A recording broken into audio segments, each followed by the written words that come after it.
Hello, hello, builders! This is The Engine. I'm your host, Sasha Berry. The Engine is a show about building in Web3 and with Web3. So whether you are already building in the space or you are a founder, creative, entrepreneur, investor, trying to figure out how this Web3 thing applies to what you're building, applies to your business, you are in the right place. Stick around.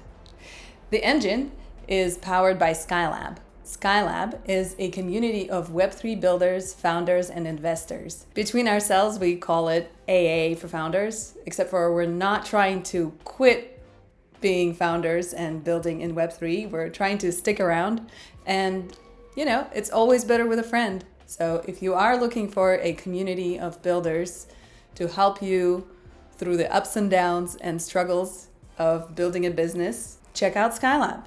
It's free to join, but it's by invitation only. So fill out the form and somebody will get back to you. This week, my guests are Angelo Alessio and Sven Hermann. Angelo is one of the founders of Build Cities, a global cooperative of startup cities. And Sven is a founder of Incented.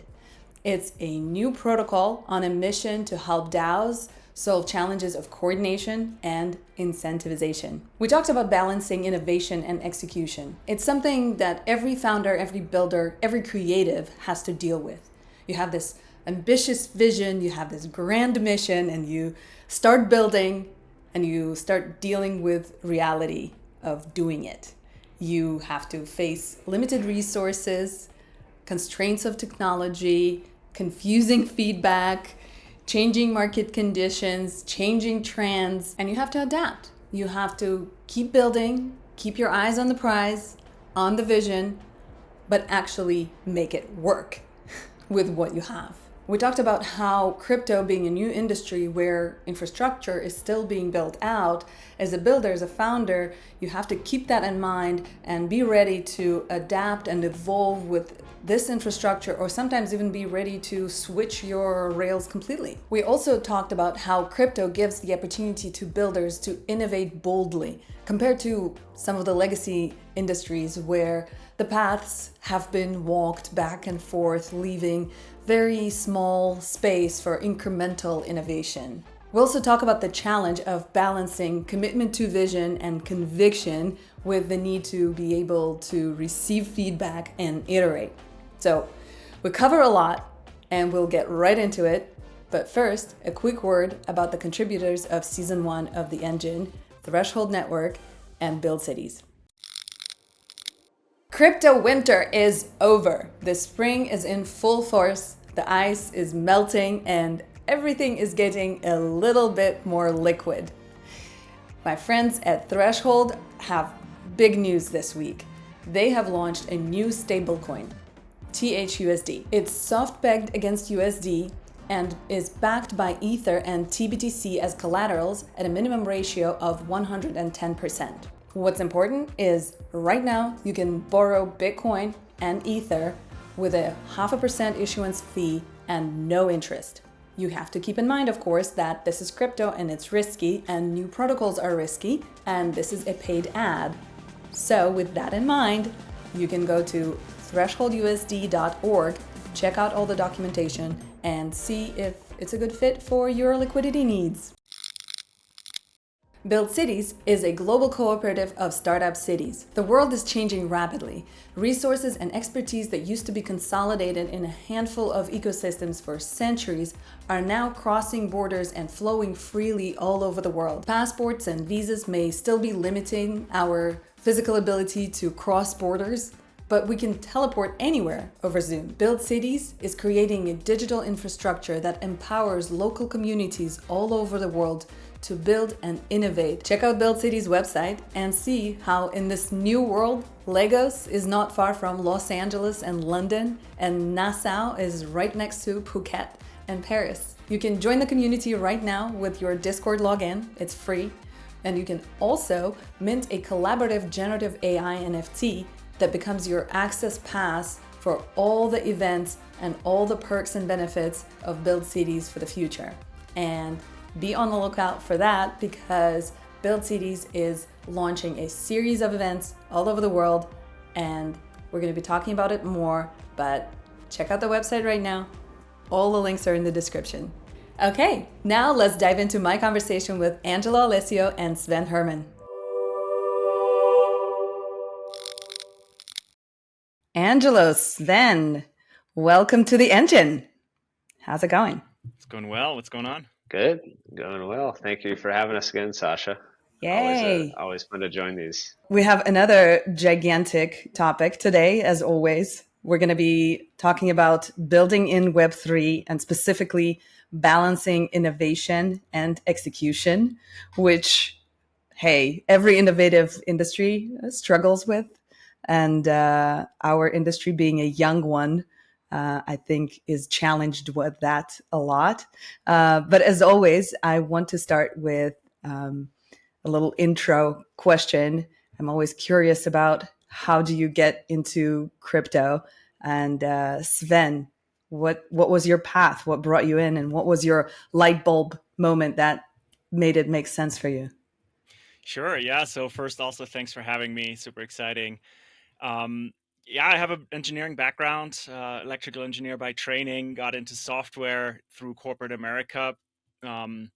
Worked in corporate America for a number of years, very quickly realized that that wasn't my future. So found the entrepreneurial bone, built a couple of software companies, most of them you would have never heard of, some of them more successful. Lucky enough to have had a recent exit actually last year. All stock deal, so I'm not rich yet, but there's potential.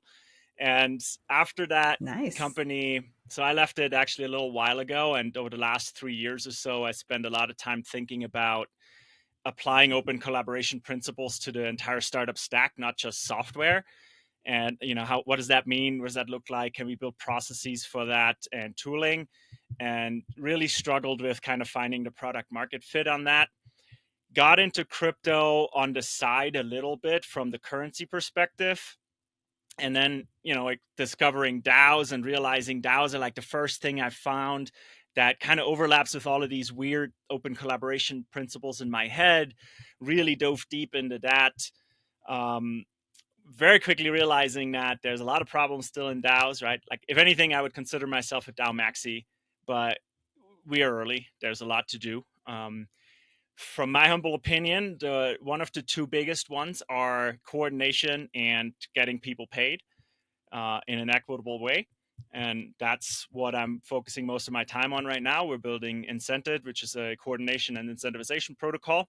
First use case we just built a prototype for during ETH Denver is fixing grant funding. We make grant funding trackable, right? We're all on chain and think everything should be transparent, yet we give out, there's about $10 billion in the coffers right now, which are looking for a home, and we don't know where it is going and what it is doing. And that's unacceptable. So yeah, I'll stop here for now. Nice. That's a windy path with a lot of twists and turns. Angelo, well, you have shared your story a couple times already on the podcast, so I want to ask you because you come from product background, product and fintech. How does your experience of balancing innovation and execution there compares to your experience of balancing innovation and execution in crypto?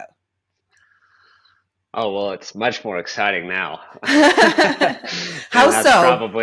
that's probably the double-edged sword, right? Where it's like, oh man, you could really go in a lot of directions. It's almost too much of a blank canvas. I mean, the biggest difference, yeah, again, most of my experience is product and growth at fintech companies and HR tech primarily were the two sweet spots. And, there's a lot of, yeah, there's always thinking of new ways of doing things. Whether that be a new acquisition model or, incremental innovation on a certain product. But I think the number of variables it's not to say that there's fewer variables, but there was also a lot more reference points to work off of, right?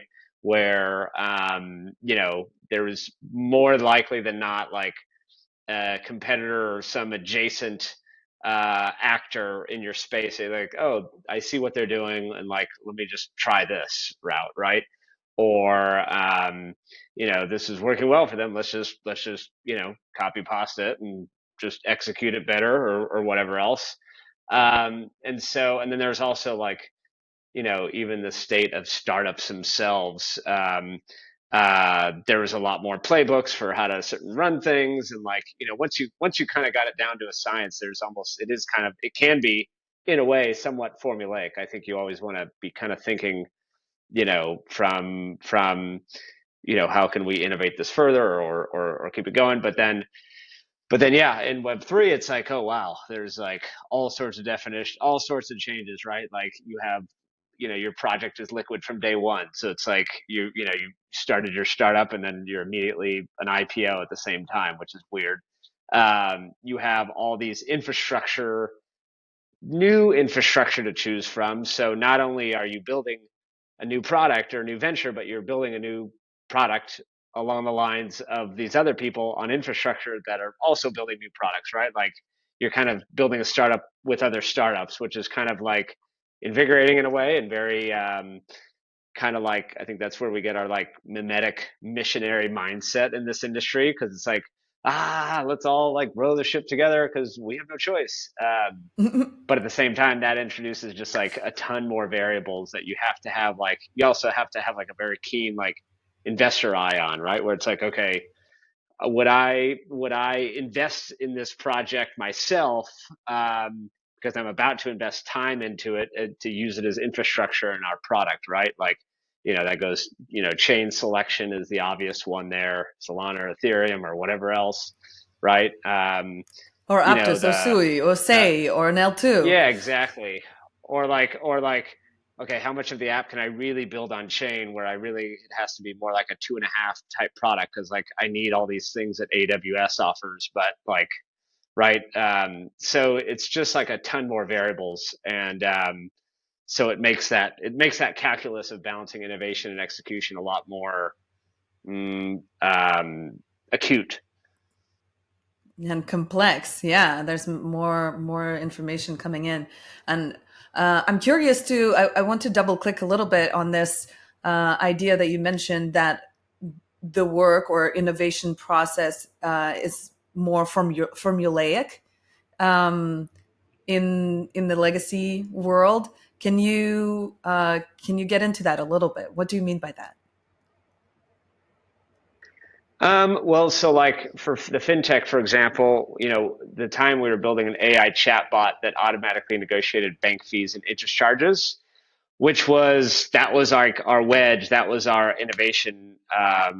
Like it was a very complex system. Like we were literally, yeah, like we were doing the same thing that an infrastructure provider called Plaid was doing, except we were going to the chat interface to actually put an AI bot in and get the bank fees back for customers, and that was successful. But like as we scaled, we realized, okay, this is our wedge to acquire customers very inexpensively.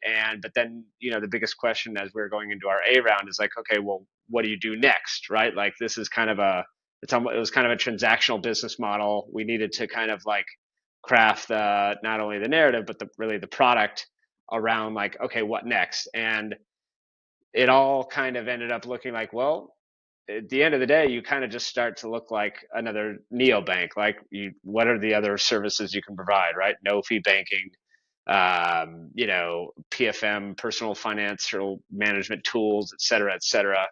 And once you start to realize that, you're like, oh, well, there's hundreds of players here, right? And so you're innovating on just very, again, incremental things. And that's not even to include the like legal and regulatory environment, which again, every neobank is really just polished front ends that have partner banks on the back end that are subject to pretty calcified regulatory environment, right?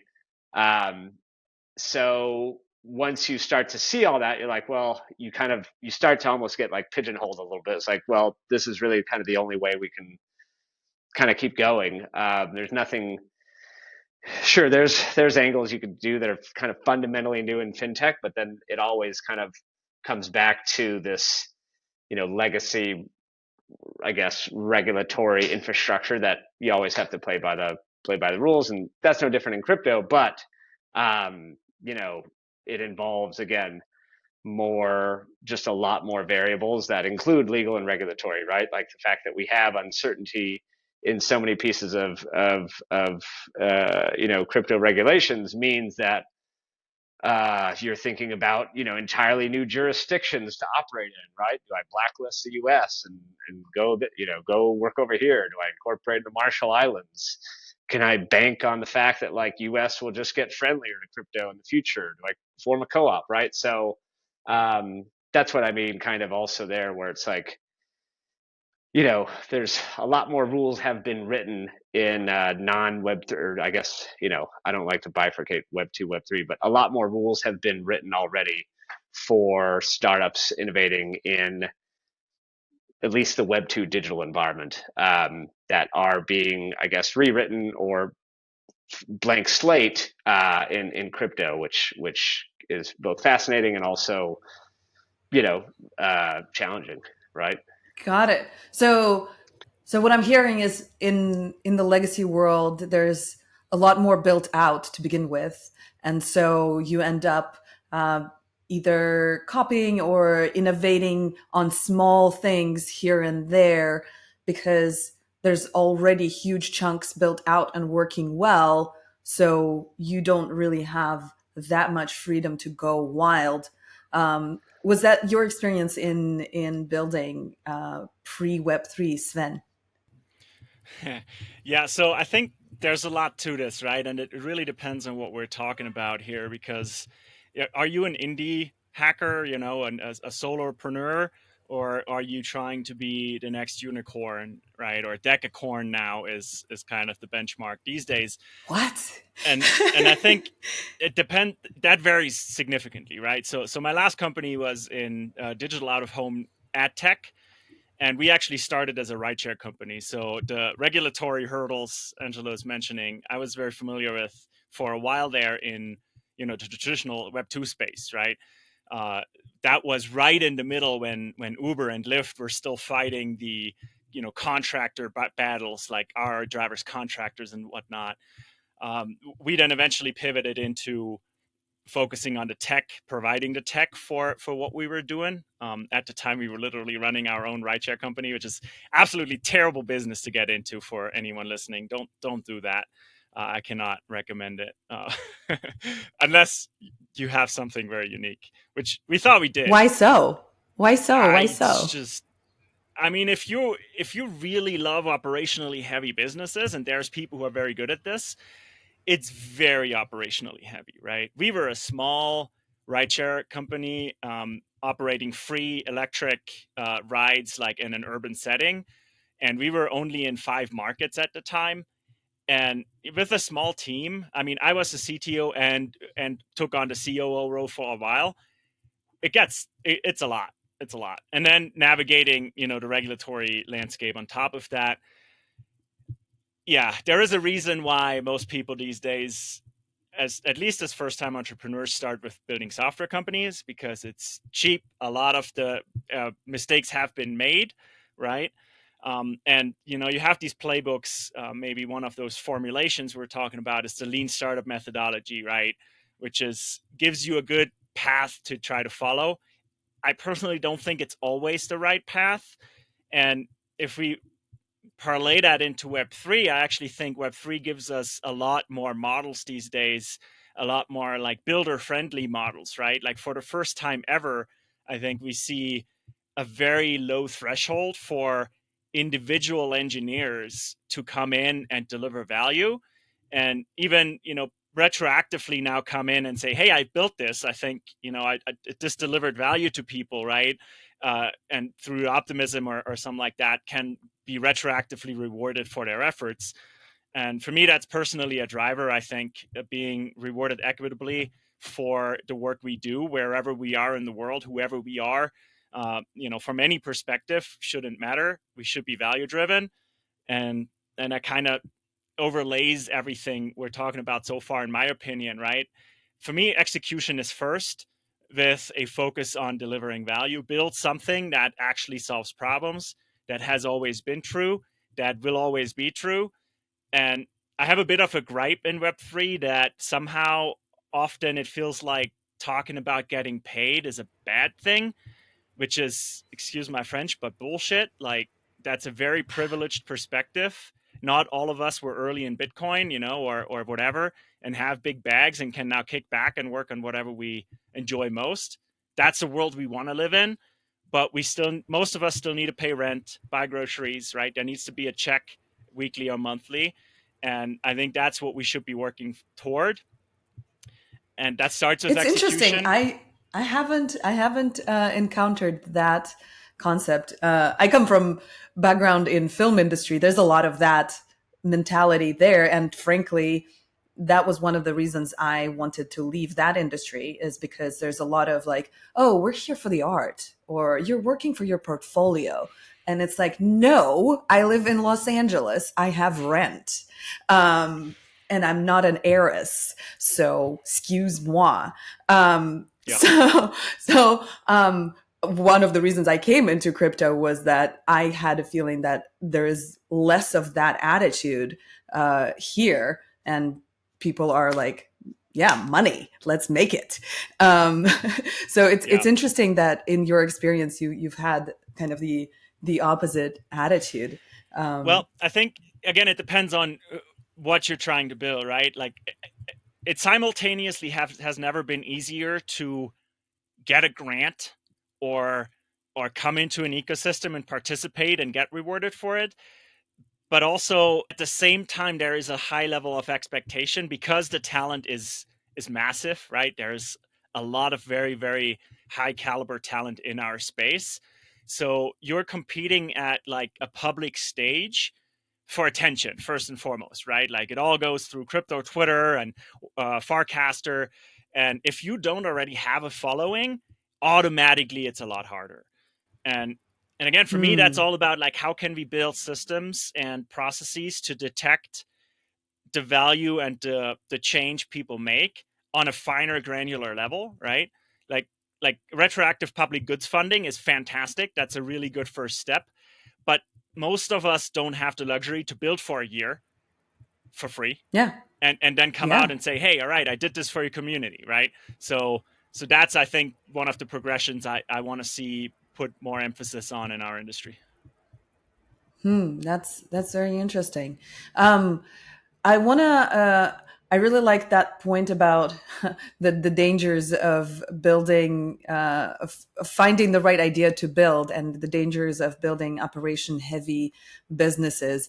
That's another thing that I kind of ran away from in film industry, because it is an operation heavy industry, and you're dealing with a lot of people with a lot of investment upfront, oftentimes to get the thing going, and it's just very, very hard to get started as a startup, and every project is a startup.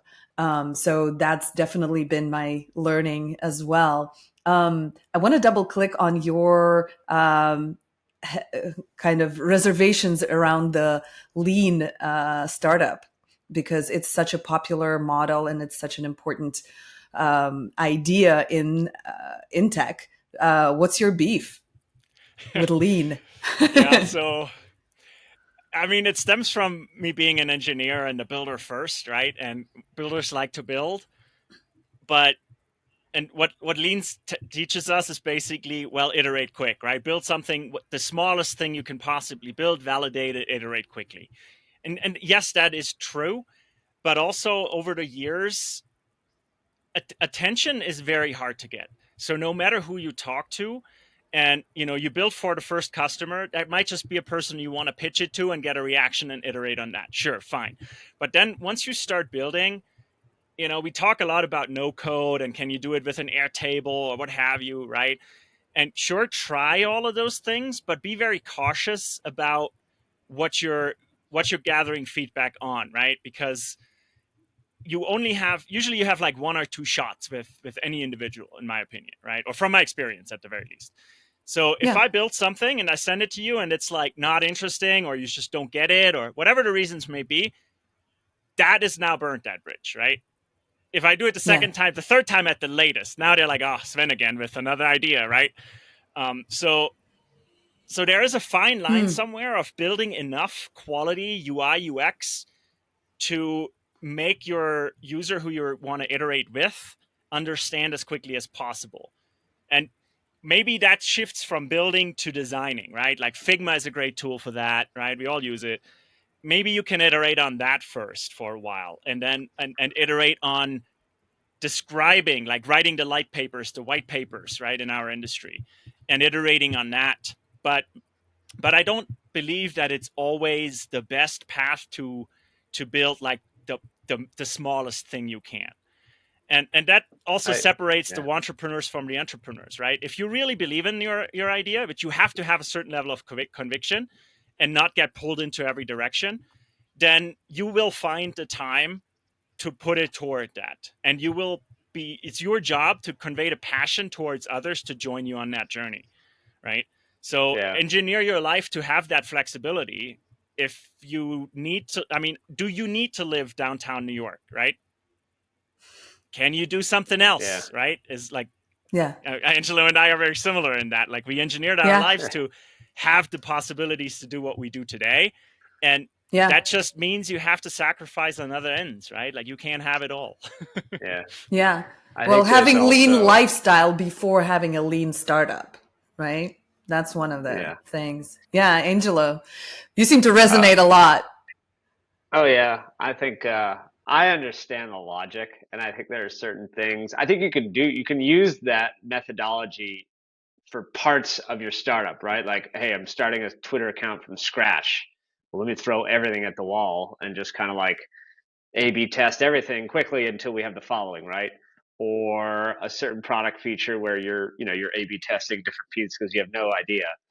But I am, and I was never fully bought into lean startup, but I got it, and the startups that I was at before, like we operated that way. But but I think there's something that's like more respectable and fulfilling. Not respectable, that's a little too highbrow, but like more, there's something to be said for building with conviction. And then in order to de-risk that conviction from your own, just the market forces that are out there and how crazy things can get, also just ensure that you're building it for yourself. If you're building with conviction for something that you want to do anyways, that you want to solve your own problem, not only A, you're going to be more intimately familiar with that problem, but then you're also gonna build the right thing that you will know. And you have to do some assessment. Like you got to be relatively pragmatic about it, right? Where it's like, hey, this problem I have, I can assume also has there's a decent amount of people like me that this can be a market, right? So it's a little push pull there, but like even Sam Altman was talking about OpenAI, and he was like expressing some, I don't know how sarcastic he was, but he was like kind of regretful of like all the advice he gave YC founders about lean startup and stuff. And like, because when they launched OpenAI, it was like a multi-billion-dollar effort before it ever touched a first user, right? Which is like, okay, I have conviction that this thing is going to happen. And I think for Build, like we absolutely kind of have that, kind of conviction, and we've overbuilt probably some things that some would say, but at the same time, it's also like it helps tell the story. Once people do understand more about it, it's like, oh wow, like you're really going for it here. And my co-founder, the CTO, I mean, he takes it when he builds products to that way, to like a follower. I'm like, man, we gotta get it tested. We gotta just like get this out there. And he's like, no, I just want to keep building this thing out because this is how I believe. I'm literally building this thing for myself. So this is another product we're also working on. But yeah, so I've come to appreciate, respect, and get comfortable with the non. I guess we should come up with a term for whatever the. It's not anti-lean startup method, but we should call the category right now. We should call the name out. Well, it has The something to do conviction with camp. conviction. Yeah, conviction, Yeah. conviction building, Yeah, and I think conviction. so. I don't know about the name, but there's two things I want to go a little deeper on. What Angela said is that fulfillment and like do what you love, right? I know it sounds corny, but like just you need to want to get out of bed. This is going to be hard, right? Like everyone loves the first couple of weeks where there's like, oh my god, this is the best idea ever, but then we actually have to build it, right? The trough of sorrow, we need to go through it multiple times probably. So you better really like what you think you're going to build here and the impact you want to have. So that fulfillment is, I think, number one for me. And then secondly,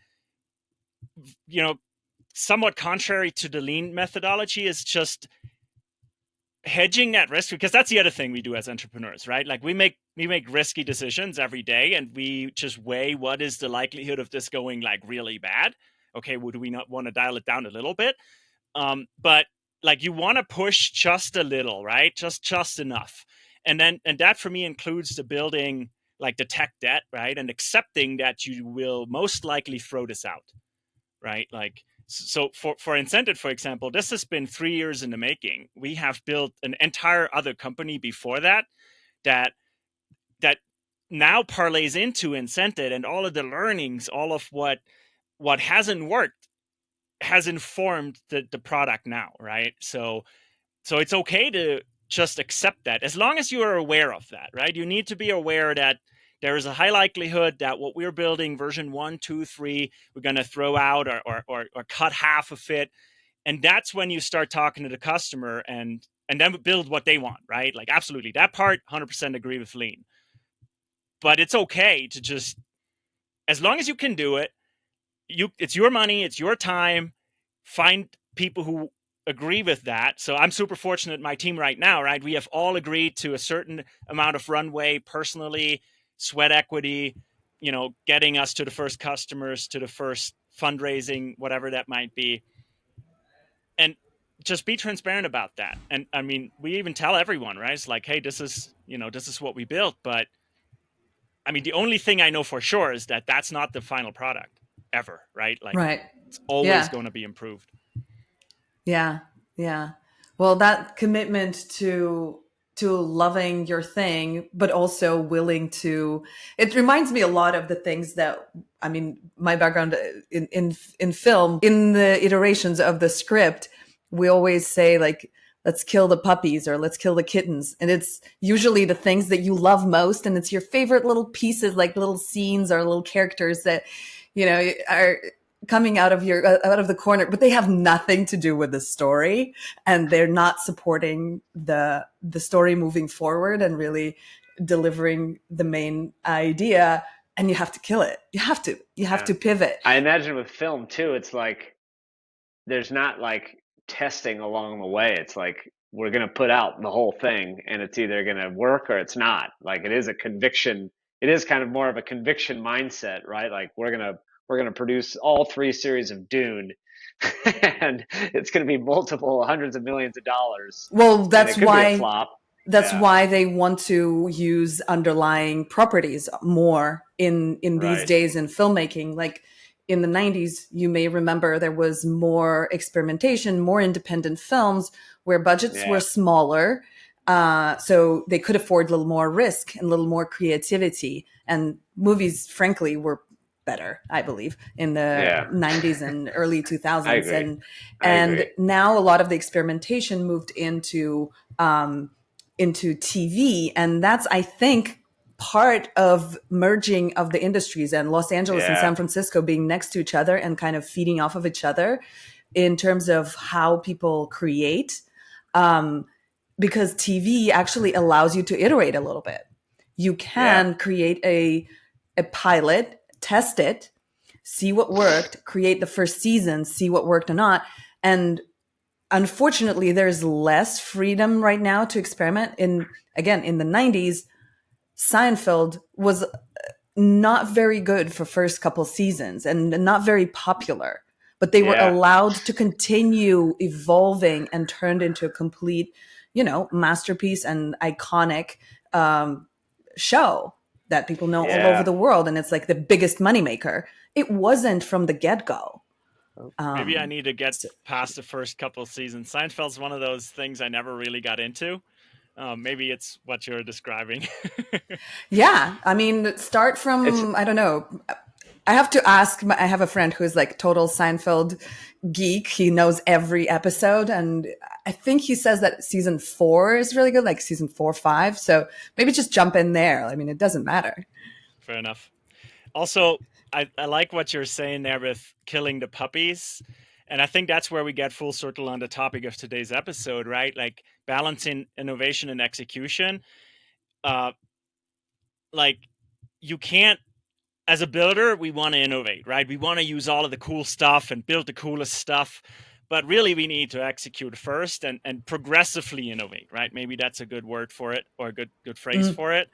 And part of that, like as entrepreneurs, the first thing you need to learn is kill your puppy, right? Like you can't be in love with it too much. You have to have conviction, but towards the goal, not the current implementation. And like, because you're not, like, yes, you're building the first version maybe for yourself and the problem you have, but unless that's good enough for you, and that's what's called a hobby usually, you need to find people who want to pay for it, right? So if they don't like your puppy, then Puppy has to go.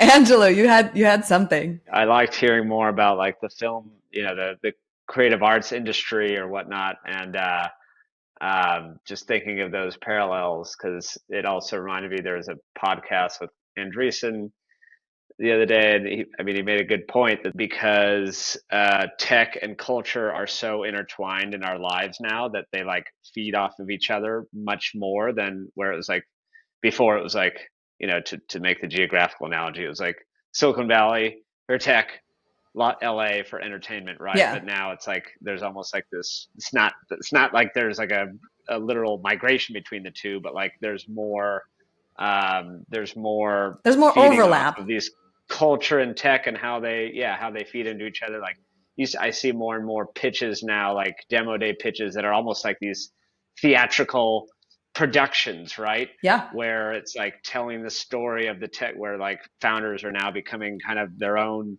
sci-fi directors, and it's true. I mean, there's some startups out there that are wild, and then yeah, it goes back to thinking about like the sounds like there's like a de-risking of those big budget movies post 2010. It's like it's more of like a financial play. It's like how reliably can we get as much interest in this at the expense of maybe something Well, and it's new, right? interesting Like because it's kind of going also the next step, and again the overlap and the connection between the evolution of tech and this how yeah, storytelling works is that yeah, now that we have social media and there's much more opportunity to iterate, and the price is yeah, much lower, and you can and you have to evolve faster. So that mentality of MVP, shipping the MVP and iterating is very much ingrained in the creators now that are building YouTube channels, that are building podcasts. There's always that whole that very similar conversation, and yeah. that comes from the evolution of the technology that we're using to deliver. So the distribution is sort of defining the production. I don't know why my head went there, but that's also the dark side of crypto a little for me, where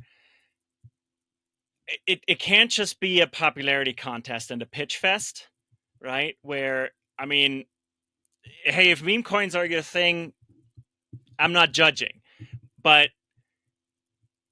I have a fundamental problem with not seeing the value proposition first. Like we are basically enabling grifting at a massive scale these days, right? And that's a problem, I think, where that's a double-edged sword again, right? Like we're enabling that because of the technology and the networking effects we have, but also for the average person, that's a huge risk, right? Now I sound like the SEC, right? We need to protect our investors and whatnot. But yeah, I think I just want to express that because I personally believe we need to be a bit more we always need to be more value driven, actually. And if we can show incrementally, right? Like it's totally fine. One of the meme coins just launched, for example, from Trippy, amazing artist, does a lot of good things, right? And it went live on Twitter, and like one of the pre-sales we have right now, right? Craze. And I was like, oh shit, did he get hacked? Because I was like, this guy delivers, right? And because of the craze and the preconceptions I personally have currently, I'm like, oh, this is dangerous, right? But right away he's following through, like the content's coming out already, right? So yeah, I don't know. I have conflicts personally on if that's all good or all bad, right? Like we can iterate quickly, but I would love to see more of the big guys in our industry putting more emphasis on supporting people who might not have the inclination or who might not be the extroverts and build a big following, but are fantastic engineers or what have you, right? Like, how do we identify those? What are the missing pieces and recipes to figure out that middle ground, right? Like ultimately you need someone who can sell, sure, but it can't just be going to the people and like, YouTube and all of these for film. That makes sense. But for us, this industry, I mean, that's where a lot of the shit comes from, right? Like all of the endorsing coins and just going after zero sum games is a distraction, in my opinion, for our industry. Like that powers a lot, and attention is important, but can we just build something of true value? I mean, there isn't enough room for just art projects, right? I think. That's an interesting fine point and an important point. And I think many people are frustrated with having to deal with this distraction of social media and having to build up your social capital, right? And having to talk on the podcast, having to tweet every day, and actually have those at least 10,000 followers or whatever to be a presence, instead of just building. And I'm there with you. I think there is, I mean, there are people who do this and there are people who do that. One person doesn't have to do it all. I very much agree with you on that. Angelo, what's your feeling about all that? Yeah, I mean, I think there's I think products are going to be a lot more localized also, right? Like because the the barrier to putting something out there is so much lower now, right? Like you can have AI do all your marketing and your coding now, and kind of, there's full on AI. I see so many more Google search results that Well, are like, not you can yet, not definitely yet. tell they're AI all, cannot do yeah, the yeah. No, marketing I know, yet and I the know. coding Yeah, either. yeah. Right. Well, no, but it can't do it authentically. Like it can't do it where it's like you can almost, um, So, anyways, what I was trying to get at is like products are going to be a lot more, and audiences are going to be like a lot more localized, a lot more niche, right? And so, to Sven's point, it is really just much better to just like literally kind of execute against whatever you think is the right product, or whether you're building for yourself or building for an audience, like because the barrier to entry is lower, the best answer is to just execute. It gets you more data, which allows you to figure out like what innovation even looks like, for your given product, right? And build in I also public, think there's right? like a, Like that's yeah. like plug and build here. Like I'm part of build and the DAO for the short version of description, I guess. And like these accountabilities groups we have, right? The community you have, like that's the power, I think, of Web3. And I've always been a huge fan of building in public. If you're a builder, don't try to come up with marketing stuff, right? Just do what you do, but do it in public. 99% or more of the time, there's only upside. it's scary as shit. Yeah. Don't get me wrong, because now, once you start doing that, people will start calling your baby ugly. Inevitably, not everyone will love it, but that's okay, right? Learn from that. Build up the calluses you need anyway. You don't do anything else which you would do anyway, right? Building it, like coding in public or showcasing what you build today or once a week. Find your own rhythm. But now you have the opportunity for your customers, for your investors, for potential employees to just discover you, right? So I think that's the power we have. And instead of just like shilling, like just build, right? But do it in public. That's fine. Just build it. I mean, yeah, on that same note too, like what could have been called, selfish if you're just building a product for yourself, I think now is really like a blessing, because it's like you're literally building what's authentic to you. And we all know, like, even in Web3, like authenticity shows through. Like it pierces the noise, right? You can't performance market a Web3 product on Facebook marketing and run ads. You can, and you'll probably get something, but it's like we've seen cringe, people right? perform pretty You don't huge performances. It's abysmal. Yeah, like it's like an automatic discount when you see a crypto ad in your Twitter feed. It's like, oh, they paid. Like, oh man, like what's going on here? Like, so just building for yourself authentically is not selfish. It's really a blessing, and people see that. They see this, like, oh wow, this person really is really just into problem X and solution Y, or whatever it is. I can't remember the guy's name, but he was and this is more for the marketers out there, but he just streamed something. I can't even remember what the content was, but he was streaming to one person like for an entire year, and that was it. It was one audience member. And yeah, like, even in the early days of build, like it was like, all right, we're having these town halls, we got like 3 or 4 folks, awesome, like let's go. But it was also like, man, how, like, I kind of want to grow this thing, right? But it's just lean into it and lean into what you're doing. You build a community one person at a time, right? Right. Yeah. Yeah. And even if that takes a year plus. Building with conviction. Well, speaking of building with conviction, what are some of the innovations, or what are some of the trends that you're seeing in the space right now that you're excited about in terms of innovation and applying them to your projects? Because we do have a very narrative driven industry, and there's like things that are coming in. Oh, this thing is a big thing today and for a week. And then woof, next thing. Like, speaking of building with conviction, you have to take a minute to integrate it or to even process it and see how it is a fit for your build. So what are some of the things that you're thinking about these days? Yeah, I mean, this is such a deep topic, right? And I think this is in the theme of our conversation today. That's one of the reasons why it's ever so important to be obsessed with the problem you're trying to solve and not with the newest fad. Like, not saying that all of this, like, that's the one of the biggest problems in our industry is that everything is so cool, right? Especially as an engineer, it's like, it's so interesting, everything. But like, you just can't use it all. It's not going to happen.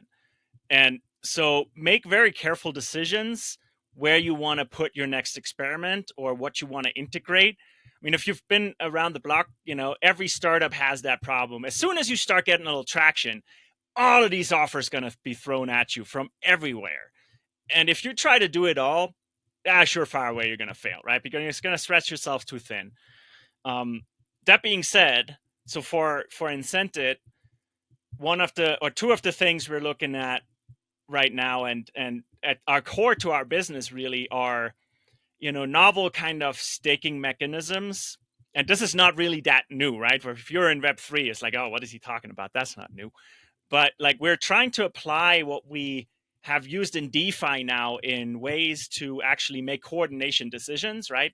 Can we apply these things not just for money, but actually to coordinate people toward a common outcome, to a common goal?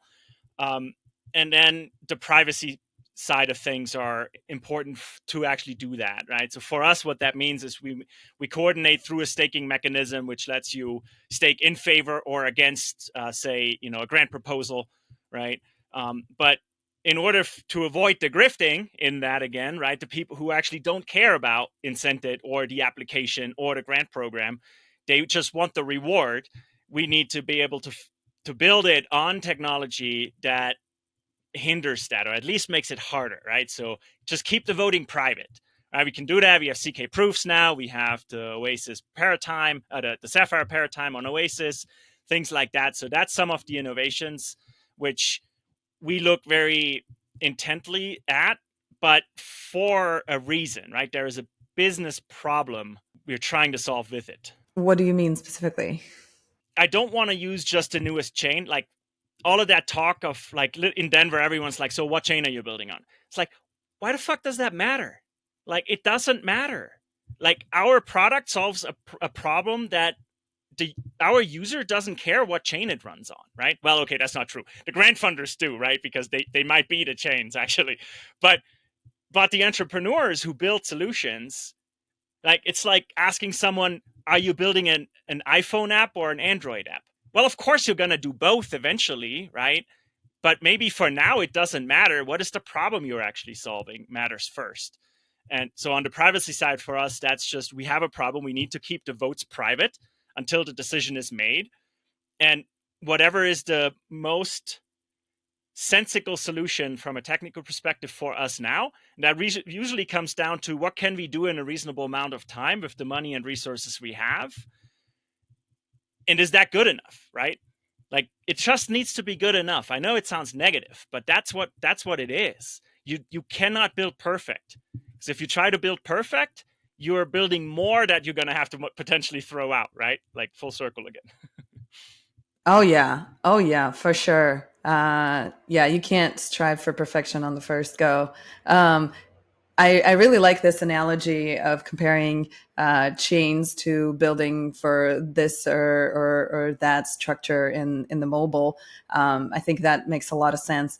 Angelo, what are some of the innovative wins that you're catching, and which ones are you grabbing onto?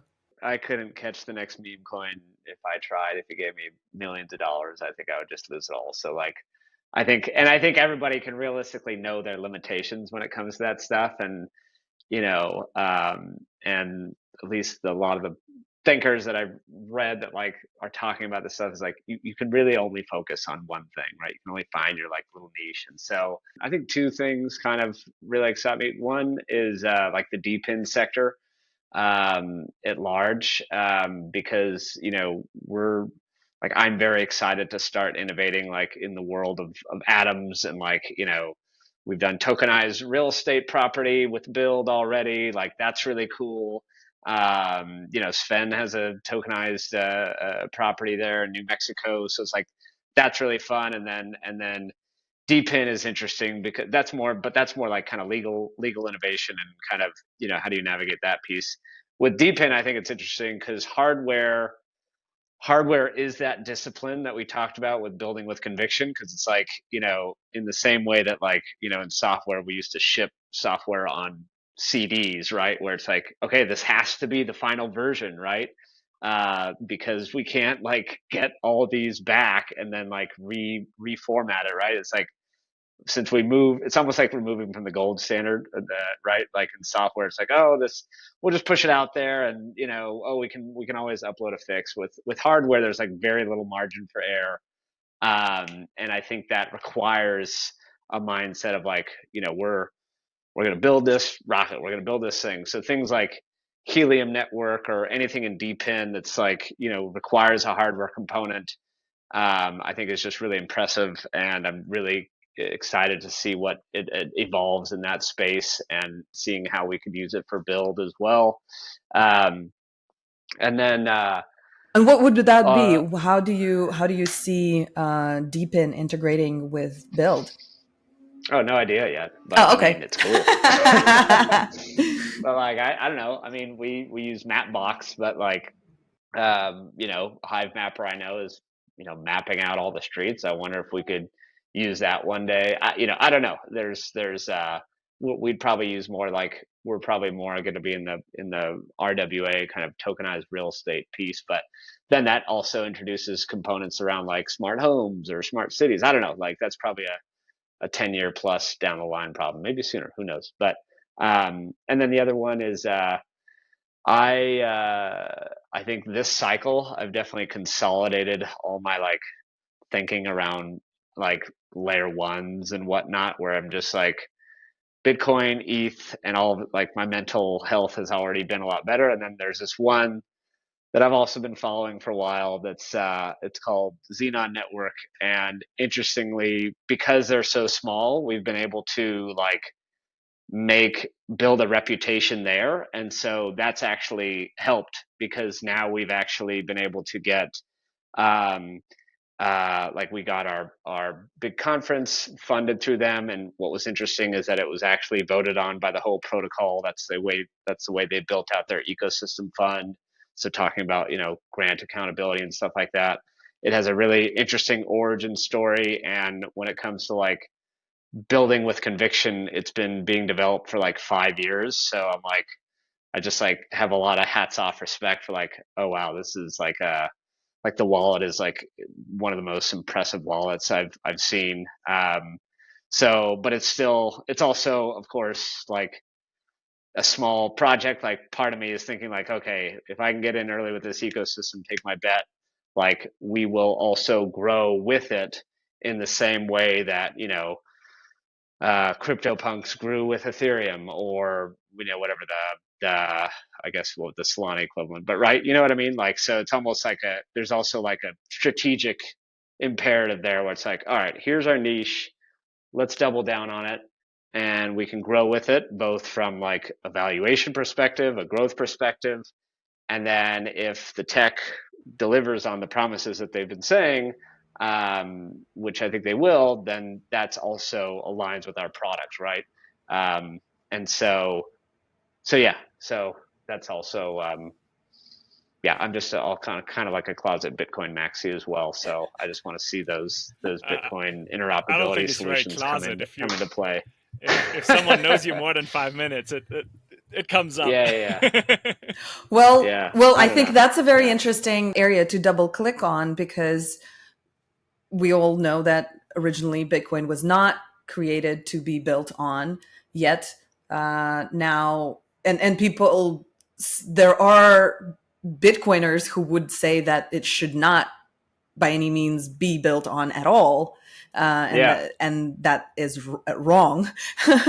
Yeah. But then there is a new, well, not so new, but there is a branch of Bitcoin enthusiasts and Bitcoin builders, and it seems like in the last year or so, it's getting much more momentum. So why do you think Mm-hmm. that is, and how do you see yourself fitting there? Yeah, and by the way, that's not investment advice. Like None of it we is. we None of it we is run ever. infrastructure for it. Yeah, yeah. So, anyways, I think a lot of these solutions will be just existing kind of in parallel or complementary to one another, right? Like each kind of ecosystem kind of finds their niche eventually. I just think it's exciting because like uh, for me, when you just kind of view every time I go to these like only Bitcoin meetups, like Houston Bitcoin meetup, I'm in Houston now, and it's like one of the most prominent Bitcoin meetups, and it's like it's very hardcore, like it's very like don't bring up anything else here, like we're only here to talk about Bitcoin. It's very you learn all about mining, like that's where people are talking about all the different It's mining Church of operations Bitcoin. in Texas. Yeah, yeah, yeah, and like so I respect that. I don't necessarily agree with everything. Like I'm I own NFTs. I dabble in all these other things. Like I'm kind of a pragmatist, but I do appreciate the fact that when that is table stakes, like the discussions and like the considerations for how crypto fits into the world is like the conversations just become more nuanced. Like I almost think because Bitcoin in those communities just like this is table stakes, it's like okay, but really in order for this technology to succeed, which is the umbrella for everything else that happens in crypto, like we need to have this regulatory win, or we need to, like make sure Bitcoin is legal tender, right? Like, so those are like the big kind of real big picture topics that I think come up in those circles more with a little bit more kind of like vigor, I guess, or just kind of like, again, conviction that will ensure, I think, a broader success of, the promises of what, Satoshi had outlined, or what Web3 is supposed to kind of represent, right? Brokerless, permissionless, borderless, all those kind of promises require that kind of level of at least a group of galvanized people to kind of like campaign for those or lobby for those. And I think that exists very strongly in the Bitcoin ecosystem that, personally kind of aligned with. But yeah, that's just me. That's interesting. Sven, what's your relationship with Bitcoin building? Do you have an opinion there? Not as strongly as Angelo. I mean, I agree, right? Like that, back to that conviction we coming back to in this conversation. I think having a tight knit community of believers is good. I think where it becomes dangerous is that line of strong belief and delusion is sometimes very thin, and I have lots of long and deep conversations. Some of those were actually in our hacker house we hosted through Build in Denver, right? Where I'm more agnostic to that. Like I'm a technologist at heart, and personally for me, it's all super interesting, and like I would love to dive as deep as possible into all of it. It's not happening either because there's also bandwidth time in your personal life, bandwidth problem. But yeah, that being said, I think it makes sense. I think it's market forces at play, right? Like I think it can't just be one. I don't think we need 1,000. I think there's always been these like, you know, uh, what do you call it? Like no, you pull them apart and then it consolidates again, right? Like we've seen this in software, we've seen this in all industries over time. I think that's the same cycles we will go through in crypto as a whole. I think Bitcoin has been the first one. It's the mothership in many respects. Ordinals are cool, like little things like that coming out, like it's all cool, like, but I personally can't let it distract me. I'm a lot more interested in the societal impacts of these technologies and what we do with them, right? Like governance models, for example, are really something which we've talked a lot about through the last couple of years, right? Like there's so many unsolved problems still, but like I think it's very amazing that we embrace that experimentation. And it's really it's fundamentally the same we said earlier. We just go out and build, right? Like we put our heads down as a group, whatever community that might be, and we find a model which we think that could work, and then we just go and try it, right? And we find people trying to poke holes into it.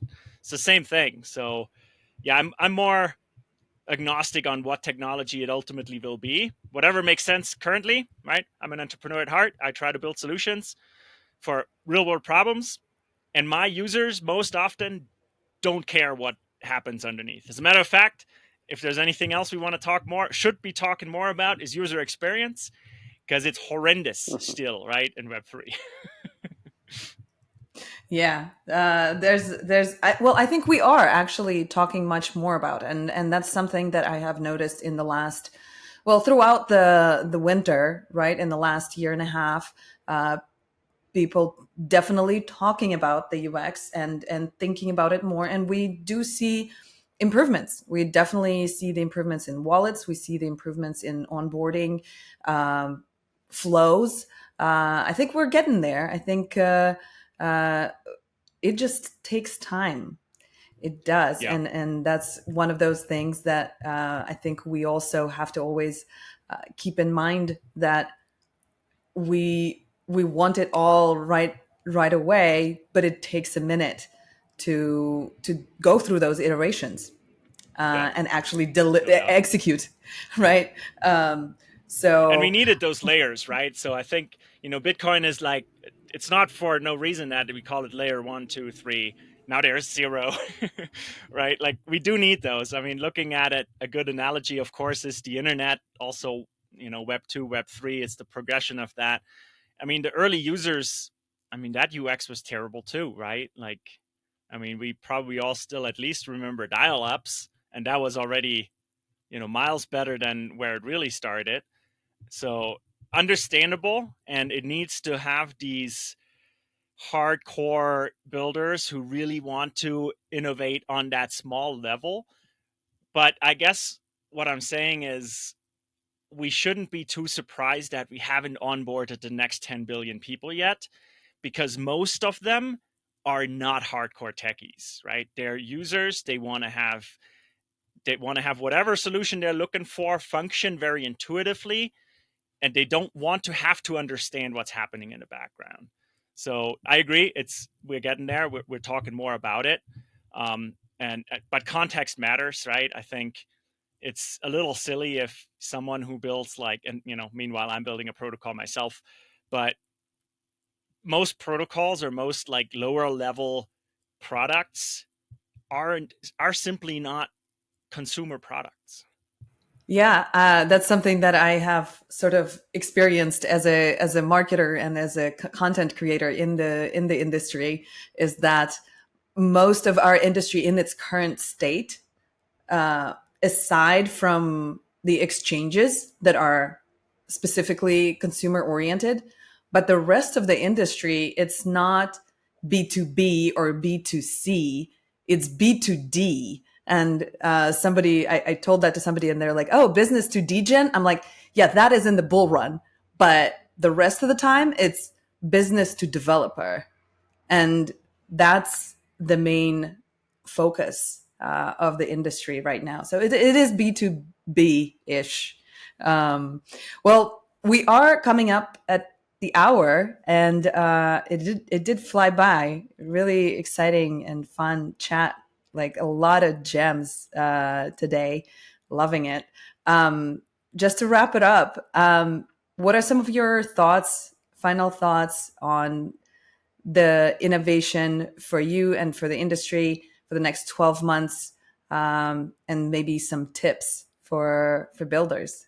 To Sven's point, actually, like we try to eliminate all crypto terminology from our ecosystem, where it's just like, what are you building? If you're building overhauling your car or whatever, or you're building a derivatives protocol, that's fine. Come one, come all. So I think on that same note, because that's a playbook that we're running, where it's like, the doors are open, and that's unusual. I think in a lot of spaces of innovation, where it's like, this isn't like a fully vetted YC class. It's not like a very specific vertical. We literally kind of want to bring in all those different kind of innovators. So we have social ventures in our ecosystem. We have people who aren't founding anything. They're just kind of like, they just identify as creators, or they just kind of like we even have like a research arm that's like, nobody's necessarily identified as a builder there, but they're interested in all these topics. And I think that is an unusual playbook that works well. And I think it's like, be open to those opportunities where it's like, you'll find serendipitous insights that are outside of your normal lane. So whether it be like, you're a Solana maxi or whatever, or you're all into hardware, it's like, I encourage everybody to kind of like get out of the echo chambers of like wherever you're building, and it makes for a much richer environment, because at the end of the day, we're all humans, right? Like, we all learn from each other on very different domains. So And I think that's the future of like how innovation should look, right? It shouldn't be a Silicon Valley echo chamber. It shouldn't be gated space, especially as costs of innovation come down. Like, just create what you think adds beauty and value to the world, and then trends. If you're fundraising, capture the money in the bull market and build for the bear. That was from our other podcast from the other day. That was a great insight that Andy had. So, I guess trend wise, tips there is just, find your niche, get accountability, and come join Build Cities. Yeah, definitely join Build Cities. Sven, final thoughts? Yeah, I think so. First off, I currently believe that it is more likely that we're all simulations, but on the human part, right? Like, that's a whole different thing we could dive into, which actually might make for a fun podcast episode. But yeah. It doesn't matter. It doesn't matter, right? Like, we think we have conscience, so therefore that's good enough. Back to good enough is good enough. We'll deal with what we have, all right? For now. Yeah, right. Like, maybe AI will tell us more soon. Well, that's the next level, right? So the question is, I don't know who said it, probably Musk or one of them, right? It's like, it's most likely it is a simulation. The question is, which layer down are we currently? It's a bit of a fun one for me to think about. Most people don't like it. But I think on advice, kind of reiterating what we touched on, most of it, find what you're most passionate about. As corny as it is, that is the most important first step. I truly believe that.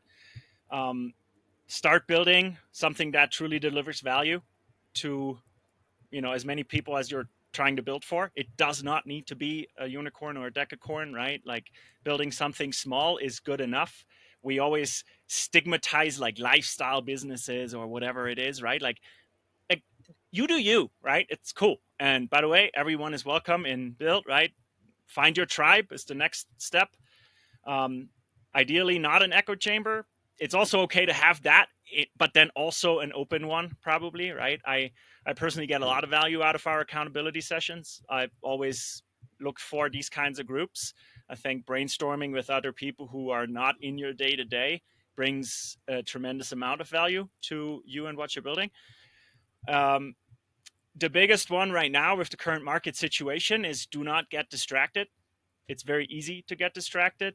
Stay course, what you're trying to do. Hold yourself accountable to that, or find someone to do that with you.